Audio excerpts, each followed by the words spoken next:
अरे देखो उसे कितनी मसरूफ है मैसेज करने में, देखती नहीं इस तरफ तो, इतने लापरवाह है। उफ तौबा है, किसी को किसी की परवाह नहीं, करती रहो तुम मैसेज। अरे बड़ा अच्छा लग रहा है लिबास तुम पे वैसे। ज़मरुद मेरी बच्ची, देखो जरा अकेली छोड़ के गई हुई है मेरी बच्ची को।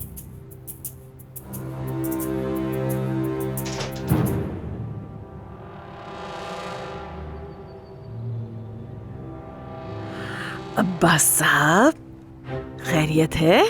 मैं बस ये देखने आया था कि हमारी बहू को किसी चीज की जरूरत तो नहीं, लेकिन ये तो सो रही है। सो रही है, सो रही है। हाँ, देखिए आंखें खोल ली। आप लोग बैठिए, मैं चलता हूँ। जी जी जाइए, बहुत शुक्रिया आने का आपके। मेरी जान जाग गई हो तुम? आप तो बहुत प्यारी लग रही है अम्मी। वो तुम्हारी तबीयत ठीक हो गई ना तो हमने खुशी मनाने का सोचा। ये सब संदूक से निकाला है मैंने, जेवरात पहनकर तैयार हुई हूँ मैं अपनी बेटी के लिए। बताओ मुझे कैसी लग रही हूँ मैं? अच्छी लग रही हूँ ना, है ना मलिया?